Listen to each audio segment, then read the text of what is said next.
Bonjour. Donc on va voir aujourd'hui comment on peut annoter une copie depuis Pronote. Donc je suppose qu'on a une copie qui a été euh, qu'un élève a mis sur Pronote dans l'espace élève. Hein. On va voir comment annoter une copie. Donc remise par un élève, dans l'espace Adobe, donc ça s'appelle l'espace élève.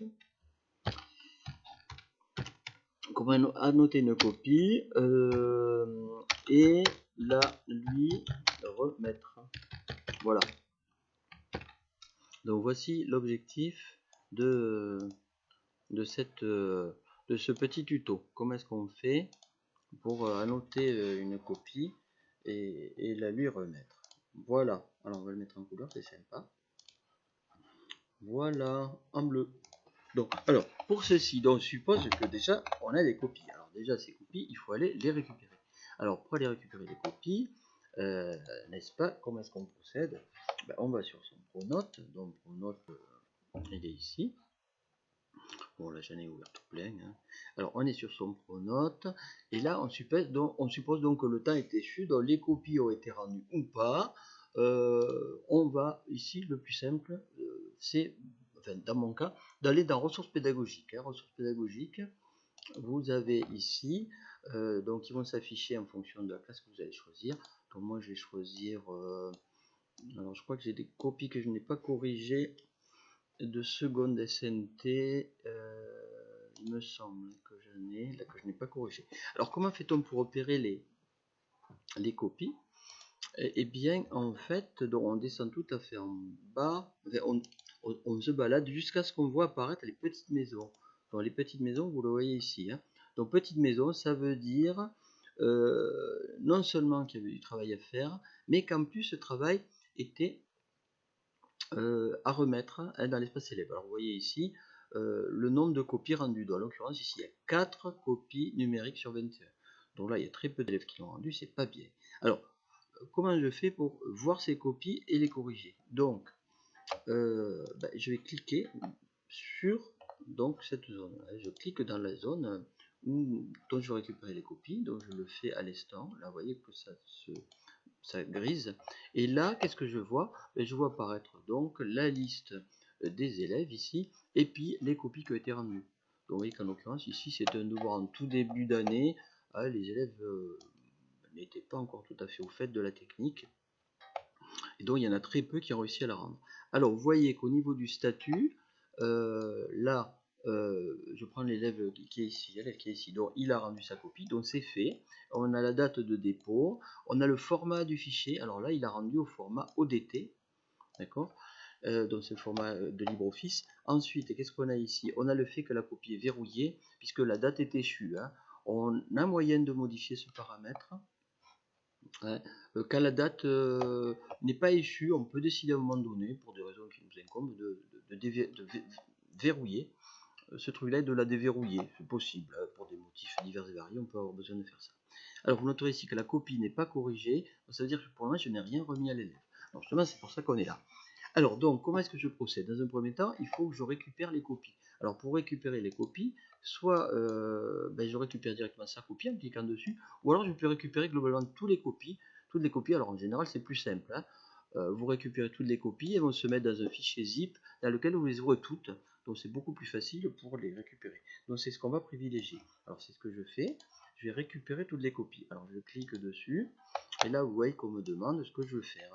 Alors, par défaut, il est conseillé donc d'enregistrer ce fichier. Hein, donc, vous voyez le format ici. Alors, c'est un format qui est pas, le nom n'est pas terrible. Hein, 2020 zip, vous avez intérêt à le renommer vous-même assez vite. Donc ici, qu'est-ce que je fais? Donc je l'enregistre et je fais OK. Je fais OK. Alors j'appuie sur OK. Alors là, par défaut, vous voyez, ça s'enregistre ici, hein, toujours là, sur le petit, dans le navigateur, l'endroit où il y a les téléchargements. Donc c'est comme ça qu'on fait pour le récupérer. Alors comment on fait? Eh bien, on clique sur cette zone là, donc je clique là, afficher la progression des téléchargements, je clique dessus, et là, vous voyez le fichier en question.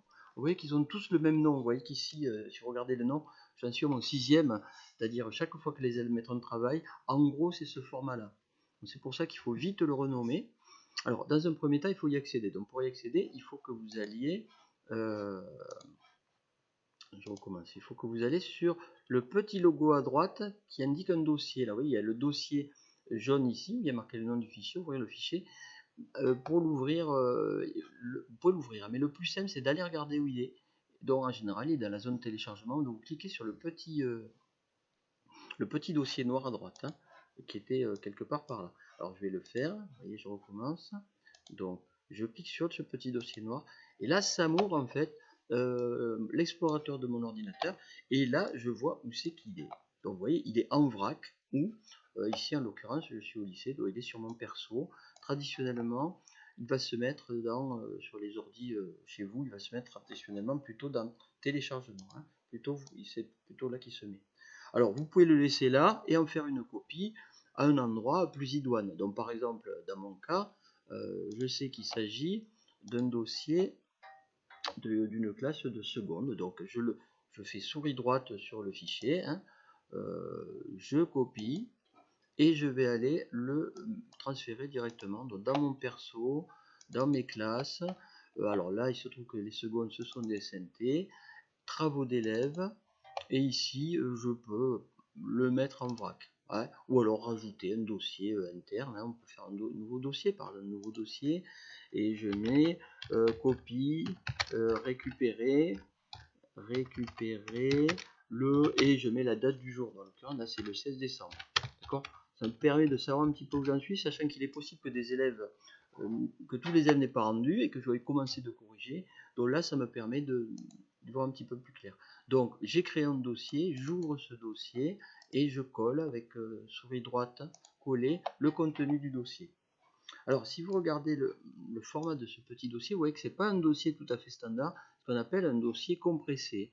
C'est-à-dire que pour le moment, on ne peut pas directement accéder à ce qu'il y a dedans. Pour y accéder, il faut extraire son contenu. Alors si vous double-cliquez dessus directement, l'extraction se fait. Mais si vous refermez, c'est recomprimé à nouveau. Vous voyez? Donc ça c'est un petit peu gênant. Il est conseillé de l'extraire complètement. Alors pour l'extraire complètement, ici vous voyez il y a une petite fenêtre qui un petit comment il s'appelle, extraire tout. Et là il va décomprimer ce dossier et séparer dans le même dossier avec un autre nom, qui prend pour nom le dossier aura le nom du fichier zip. Il va les extraire tous. Alors regardez ce qui se passe quand je fais ça. Je fais extraire, il y a une extraction qui se fait, et maintenant mes copies sont bien séparées. La preuve qu'elles sont séparées, c'est que maintenant vous avez, si vous regardez bien, le zip original, le fichier original, vous voyez, qui a été qui a été téléchargé sur l'ordi à 12h45, et le dossier qui est cette fois un vrai dossier à 12h49, qui contient effectivement les fichiers en question. D'ailleurs, si je clique dessus, vous voyez qu'ils y sont, et là je peux travailler dessus de manière indépendante. Voilà. Alors ensuite, comment est-ce qu'on fait, donc, proprement parler, pour annoter les copies? Alors ici, si vous voulez, on a un outil traditionnel qui permet d'annoter sur tous les ordinateurs du lycée. C'est principalement un outil PDF. Alors il se trouve qu'à l'époque ici, les élèves, je ne les avais pas briefés, donc ils ne m'avaient pas rendu le contenu de leur travail au format PDF. Donc ici, par exemple, je prends la copie de cet élève-là, et donc c'est une copie, vous voyez, c'est format ODT. Donc je vais l'ouvrir avec LibreOffice et je vais la convertir. C'est le plus simple, je vais la convertir au format PDF. Donc comment je fais? Je l'ouvre, ça va s'ouvrir naturellement avec LibreOffice. Une fois que c'est ouvert avec LibreOffice, qu'est-ce que je vais faire de beau? Je vais faire exporter sous, hein, exporter sous, et je vais pouvoir l'exporter au format doc. Donc j'en profite pour regarder qu'est-ce qu'il y a dans cette copie. Voilà, donc c'était un petit questionnaire, il fallait répondre à 2 ou 3 questions. Donc comment est-ce que je fais? Je vais dans le fichier, hein, vous voyez, fichier en haut à gauche, fichier, je cherche exporter sous, donc exporter vers plutôt, et là on choisit exporter au format PDF. Voilà, ok. dont là, a priori, les paramètres, on n'a pas à les régler. Alors ici, vous voyez que par défaut, j'ai des paramètres très bas de qualité. On en reparlera tout à l'heure. C'est lorsque vous voulez envoyer un document à un élève qui est très lourd, format PDF. On peut modifier sa taille en utilisant un autre outil de LibreOffice qui est LibreOffice Draw. Hein. Là, je parle spécifiquement d'un fichier PDF dont on veut diminuer la taille. Là, en l'occurrence, c'est pas un fichier PDF, c'est le contraire, c'est un fichier ODT que je veux transformer en PDF. On parlera de ça tout à l'heure. Donc ici, j'exporte. Vous voyez, vous allez voir que j'obtiens quelque chose de qualité sympa. Et c'est enregistré par défaut dans le même dossier. Vous voyez toujours qu'on est toujours dans le même dossier ici. Et cette fois, ça sera un fichier, vous voyez, au format PDF. Donc j'enregistre. Et je vais pouvoir maintenant travailler dessus. Donc, le document tel qu'il est là, l'ODT, je peux le fermer. A priori, j'en ai plus besoin. Hein, je le ferme. Voilà. Et si je regarde bien maintenant, dans mon dossier, j'ai le fichier original texte open document, c'est-à-dire un fichier LibreOffice, et j'ai le fichier toujours de Nayel, de l'élève Nayel, mais au format PDF. Alors vous noterez que la taille est passée de 13 kg à 27 kg, mais c'est encore tout à fait négligeable. Hein. Et ça, c'est dû au fait qu'on travaille sur des documents qui sont numériques. Hein. Le document originel en LibreOffice, ce n'est pas une image, c'est directement des caractères stockés de manière très économe sur l'ordinateur. Donc on a des très petits fichiers. Donc c'est vraiment ce qu'il faut privilégier. Lorsque les élèves peuvent répondre sous format numérique, c'est quand même beaucoup plus simple. Et beaucoup moins lourd, donc beaucoup moins de transfert d'informations sur les réseaux, beaucoup moins de consommation d'énergie, etc.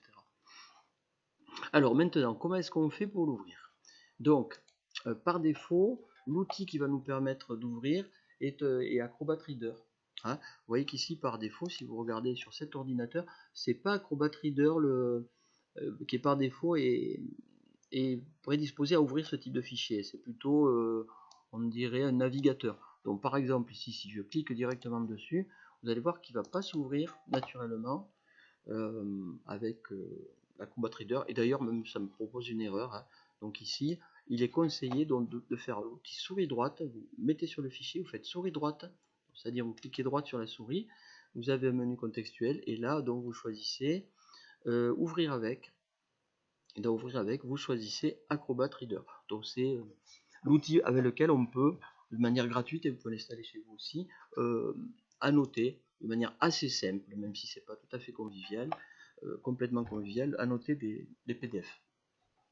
Donc comment est-ce qu'on fait? Alors quand vous arrivez sur Acrobat Reader, vous voyez que vous avez un certain d'onglets. Alors par défaut, vous êtes sur l'onglet qui indique le nom du fichier, ici là, et que vous êtes en train de vouloir annoter. Vous avez ici à droite outils. Alors outils, c'est là où on revient quand on est un petit peu paumé. Hein. Alors principalement l'outil qu'on utilisera nous, ça sera l'outil de commentaires. Alors je vais cliquer dessus justement pour vous montrer ce qui se passe. Donc quand je clique sur cet outil, on a tous les outils à disposition. Alors méfiez-vous, hein, il y a des outils qui sont très sympas. Certains, vous allez voir si vous voulez les ajouter, ils sont payants. Hein. C'est un peu le revers de la médaille. En l'occurrence, nous, principalement, celui qu'on utilisera, c'est commentaires, qui est le plus pratique dans la plupart des cas, qui permet de faire à peu près tout ce qu'on veut. C'est-à-dire, on va pouvoir écrire, si on a une tablette manuellement, on va pouvoir mettre des commentaires sous forme dactylographiée. Voilà. C'est l'outil le plus utilisé. Il y en a d'autres qui valent le coup, peut-être de regarder, peut-être Tampon. Hein. Je ne sais pas s'il est gratuit celui-là, honnêtement, j'en sais rien. Donc, en l'occurrence, donc, je choisis commentaire. Donc, je clique dessus. Et normalement, il s'ouvre. Alors, une fois que je l'ai ouvert, qu'est-ce qui apparaît? Quelle est la différence par rapport à tout à l'heure? C'est que là, vous avez un menu qui n'était pas là. Hein. Donc, c'est le menu de l'outil commentaire. Alors, on va regarder précisément ce que font chacun des éléments de ce menu. Alors, dans un premier temps, ce qu'on va faire, on va fermer cette bande ici, vous voyez, qui ne sert à rien, qui prend de la place. Donc, pour la fermer, vous avez ici la petite flèche qui indique ouvrir, fermer. Donc, regardez, si je clique dessus une fois, qu'est-ce qui se passe? Boum, elle disparaît. Si je veux la faire revenir, je vais recliquer dessus. Donc, elle est passée là. Hein, je reclique dessus. Boum, et elle revient. Et ce que je vous dis là, c'est vrai aussi pour celle-là. Hein. Donc si on fermait celle-là, ce serait peut-être pas très intelligent parce qu'on ne verrait plus rien. Enfin ici. Sinon, pardon, ça permet de faire apparaître des petites choses. Là, vous avez vu à gauche là. Bon, a priori, on n'en a pas besoin, donc on rouvre. Voilà, et celle-là, je la referme. Donc j'ai un espace de travail beaucoup plus sympa. Donc, alors on va commencer par regarder les petits outils qu'on a. Alors le premier outil, c'est celui-là, hein, qui s'appelle ajouter une note. Donc ça permet d'ajouter une note euh, qu'on va taper au clavier. D'accord? Ensuite, le suivant, je vais cliquer dessus, donc c'est surligner le texte. Vous voyez, dès que je clique dessus, il se met en jaune, vous voyez qu'il est devenu jaune, et le précédent, qui était avant en orange, n'y est plus. Donc ça permet de savoir facilement sur lequel on est. D'accord? Là, je suis sur l'orange, ajouter une note, là, je clique dessus, je suis sur surligner texte, etc. Là, je suis sur surligner un petit peu, oui, c'est devenu vert en dessous, etc. Là, vous voyez, à chaque fois que je me déplace de gauche à droite, la couleur change. Voilà. Alors, les outils, les plus utilisés, ben, ça va dépendre de chacun d'entre nous. Hein. Alors, on va commencer par utiliser celui-là. Donc, ajouter un commentaire texte. Donc, je clique dessus, vous voyez qu'il est devenu bleu. Là, maintenant, quand on se balade, vous avez ce petit truc A là qui bouge. Alors, imaginons que je veuille rajouter un commentaire général. Hein. J'ai lu la copie, je vais rajouter un commentaire général. Donc, je clique en haut, j'ai cliqué en haut là, et là vous voyez je peux choisir ma fonte, dans Helvetica ici par défaut, dans Helvetica et la taille 12, je peux modifier ces paramètres. Alors par exemple je vais mettre, j'aime beaucoup l'algérienne, et je vais écrire en plus gros, je vais mettre du fin, et je vais pas mettre du rouge pour pas traumatiser mon élève, donc je vais mettre du vert. Et là, je pense que c'est une très bonne copie, donc c'est très bonne copie, très bonne copie.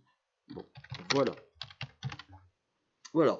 Et voilà. On suppose que là, on a fini. Hein, on n'a pas envie d'en dire plus. On a corrigé toutes les fautes, hein, imaginons. C'est parfait. Alors, comment fait-on pour terminer le boulot? Et bien maintenant, il faut enregistrer ce qu'on a fait. Donc, comment est-ce qu'on fait? Ben, on va donc en haut. Enfin, vous avez le choix. Soit vous allez dans Fichier, ici, là. Soit vous allez directement sur la petite disquette. Je rappelle que les disquettes, c'est le symbole traditionnel pour dire enregistrer. À l'époque où on avait des disquettes, il n'y en a plus. Alors, si on clique sur enregistrer directement ici, il risque d'enregistrer directement sur le document PDF. Ouais, vous voyez, c'est ce qu'on vous dit, enregistrer le fichier. Et donc, il va, si vous voulez, aplatir, enfin, il va supprimer l'original. L'original de l'élève en PDF va être supprimé. Donc, si vous voulez garder l'original d'un côté et la copie corrigée de l'autre, ne serait-ce que pour vous, il est conseillé plutôt d'aller sur Fichier. Vous cliquez plutôt sur Fichier.